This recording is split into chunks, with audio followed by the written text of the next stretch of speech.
Bienvenue à vous dans cette nouvelle vidéo d'actualité auto du 23 septembre 2025. On a pas mal de gros sujets encore une fois pour la vidéo du jour. On va déjà parler du nouveau contrôle technique qui devrait changer en 2026 et qui fait très peur, à propos duquel aussi on entend plein de fake news, donc on va essayer déjà de démêler un petit peu le vrai du faux. Et globalement vous allez voir que le projet c'est quand même de nous forcer à passer à la voiture électrique et à renouveler le parc automobile français par tous les moyens, y compris en disqualifiant votre véhicule actuel via le contrôle technique. On va également parler de Stellantis pour du jamais vu, puisque le groupe ferme temporairement 5 usines pour répondre aux baisses des ventes de leurs véhicules et donc à la baisse de leur production. Ce sont les sujets de cette vidéo du 23 septembre 2025, j'espère bien sûr qu'elle vous intéressera. Si c'est le cas, je compte sur vous comme d'habitude pour le montrer en laissant un petit like, en vous abonnant pour les prochaines vidéos et comme d'habitude aussi en laissant un commentaire pour booster le référencement de cette vidéo, mais aussi pour donner votre avis sur l'actu du jour.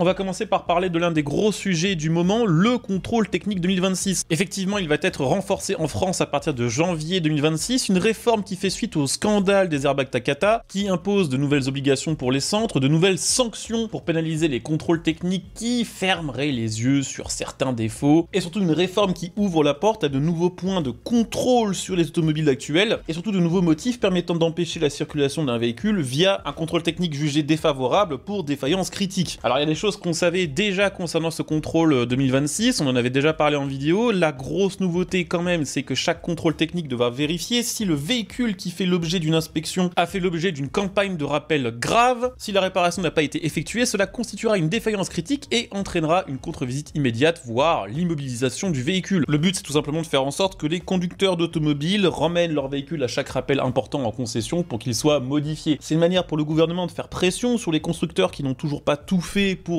corriger notamment le problème des airbags Takata, mais dans la pratique, au lieu de mettre la pression sur les constructeurs, ça met surtout la pression sur les conducteurs, qui peut-être dans certains cas ont acheté des véhicules d'occasion qui ne sont pas forcément toujours au courant des rappels qui ont été faits avant ou pas, et qui vont peut-être se retrouver du jour au lendemain avec une voiture totalement inroulable, en tout cas aux yeux de la loi. Autre nouveauté avec cette réforme du contrôle technique, à partir du 1er mars 2026, le contrôle technique deviendra obligatoire pour toutes les motos et tous les deux roues de plus de 125 cm3, une inspection qui portera aussi bien sur les freins, les pneus, l'éclairage, la pollution et les indicateurs de vitesse. Il y aura également des amendes de 1500 € qui seront dressées au centre de contrôle technique en cas de manquement, c'est-à-dire que parfois on pouvait tomber sur un centre de contrôle technique un petit peu moins regardant qu'un autre, ou qui laissait passer certains défauts jugés comme mineurs qui n'empêchaient pas la conduite du véhicule. Maintenant, si c'est le cas, ce sera une amende de 1500 € en plus bien sûr des sanctions qui sont déjà en place, comme la suspension ou le retrait total de l'agrément du centre de contrôle technique, en sachant que les agents de surveillance de ces fameux centres de contrôle technique disposeront maintenant de pouvoirs élargis, c'est-à-dire accéder aux locaux, obtenir les documents internes de tous les centres de contrôle technique et la possibilité d'imposer le renouvellement d'un contrôle technique s'il y a une suspicion, c'est-à-dire que si un contrôleur valide le contrôle technique de votre voiture comme favorable, mais que l'inspection des centres de contrôle technique décide que c'est un peu suspect, vous devrez probablement repasser le contrôle technique pour bien vérifier que votre véhicule respecte toutes les normes et tous les points de sécurité.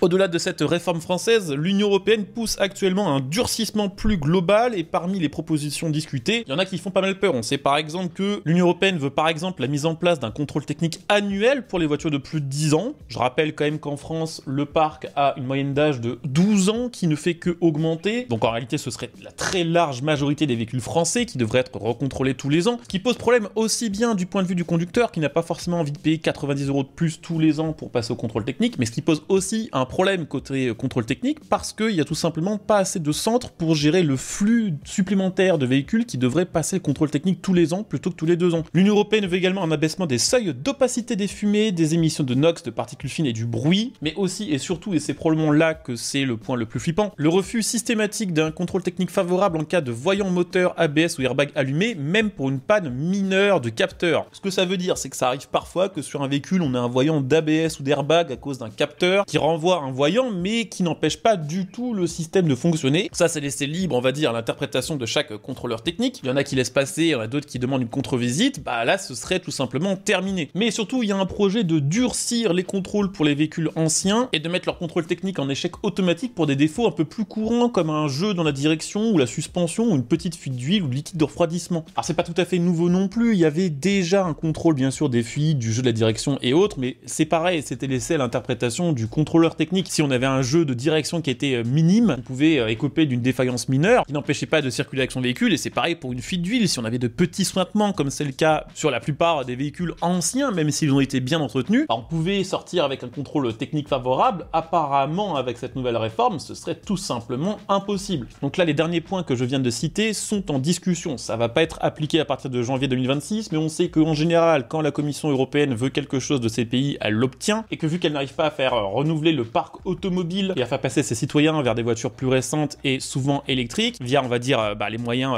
courants, les moyens incitatifs, il est tout à fait possible que ce soit aussi une stratégie pour que, de gré ou de force, les citoyens européens passent aux voitures plus modernes, voire aux voitures électriques, même si de base, ils n'en ont pas envie. C'est d'ailleurs à peu près ce que dit Alexandre Jardin, qui avait combattu les ZFE pour à peu près les mêmes raisons. Pour lui, ce nouveau contrôle technique poussé, imposé par la Commission européenne, serait tout comme les ZFE une machine à exclure qui viserait en réalité les classes populaires. Il redoute que des défauts bénins deviennent systématiquement rédhibitoires, multipliant les recalages et les contre-visites, et qu'ainsi l'État obtienne, par la voie réglementaire, ce qu'il n'a pas réussi à imposer via le débat démocratique. Il accuse également le gouvernement français et l'administration française et européenne d'être influencés par d'anciens militants écologistes devenus hauts fonctionnaires imposant des décrets et des normes majoritairement rejetés par les électeurs et par les citoyens européens et français. Derrière cette nouvelle réforme, certains dénoncent une tendance européenne à vouloir limiter progressivement la propriété individuelle, les véhicules anciens, les logements mal classés énergétiquement, etc. et craignent que ces évolutions, si elles ne rencontrent pas une opposition ferme, redessinent un modèle de gouvernance technocratique imposant des contraintes massives à la population sans réel contrôle démocratique. Vous l'avez donc compris, cette histoire de contrôle technique 2026, même si beaucoup partagent des fake news en expliquant que beaucoup de véhicules seront recalés dès 2026 à cause de nouveaux points de contrôle, c'est pas tout à fait vrai, c'est pas prévu pour janvier 2026, mais c'est quand même en cours de discussion. Bon, je voulais aussi vous parler de Stellantis, c'est du jamais vu, mais Stellantis est en train de mettre à l'arrêt temporairement entre 5 et 6 de ses usines européennes, des usines qui seront donc plongées dans le chômage partiel dès le mois d'octobre. Parmi les sites concernés, il y a un site iconique de Stellantis et d'anciennement PSA, Poissy, qui est en Ile-de-France, qui emploie environ 2000 salariés. Eh bien, elle sera fermée du 13 octobre au 3 novembre, 3 semaines d'arrêt. La direction justifie cette décision par la nécessité d'adapter le rythme de production à un marché européen difficile et de piloter les stocks au mieux avant la fin de l'année. En gros, pour faire très simple, Stellantis vend beaucoup moins de voitures qu'avant. Elle a peut-être pas forcément misé sur les bonnes technologies, ou alors c'est peut-être la réputation des marques du groupe qui la précède. En tout cas, elle vend moins de voitures, et vu qu'elle vend moins de voitures, elle a besoin d'en produire moins, et forcément, vu qu'elle a besoin d'en produire moins, il y a des lignes de production qui sont mises en pause, et dans certains cas, des usines qui sont complètement fermées. D'après le représentant du syndicat Sud, Jean-Pierre Mercier, l'un des gros responsables de cette fermeture, de cette baisse de la production à Poissy, c'est surtout l'Opel Mokka, qui se vend pas bien du tout, et sur lequel comptait beaucoup Stellantis pour maintenir une activité à Poissy. En parallèle, Stellantis annonce vouloir profiter de cette pause pour réaliser des travaux d'aménagement et organiser des formations destinées à renforcer la performance industrielle, dont,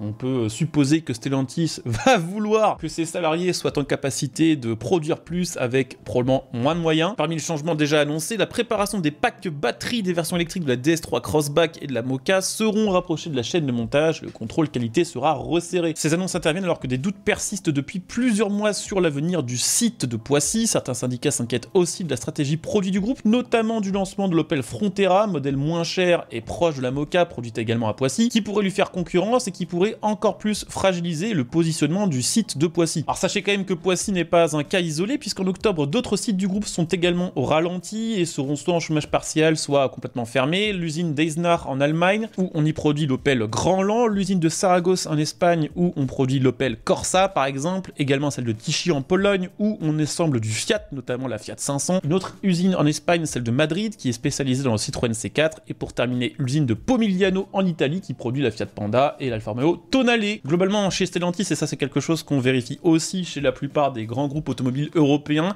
les moyens de production qui ont été agrandis et augmentés durant les 15-20 dernières années sont maintenant de trop. Dans toutes les marques, on commence à parler du fait qu'il y a trop d'usines par rapport au nombre de véhicules qui sont réellement fabriqués. Et tant qu'on n'arrive pas à renouveler la demande en véhicules neufs, ça risque pas de se relancer correctement. Et on risque d'assister tout simplement dans les mois qui arrivent, malheureusement, à des cascades de faillites en série, fermeture de lignes de production, d'usines, de fournisseurs, d'équipementiers. Enfin voilà, on court vraiment tout droit dans le mur. Et pour l'instant, le gouvernement français, mais également l'Union européenne, ne fait absolument rien pour améliorer les choses. Donc voilà, c'était les news du jour de ce 23 septembre 2025, des gros dossiers. On se retrouvera dès demain, mercredi 24 septembre, pour la prochaine prochaines vidéos d'actualité auto. N'hésitez pas, bien sûr, à vous abonner pour les prochaines, à laisser un petit like à celle-ci et à laisser un petit commentaire pour améliorer son référencement.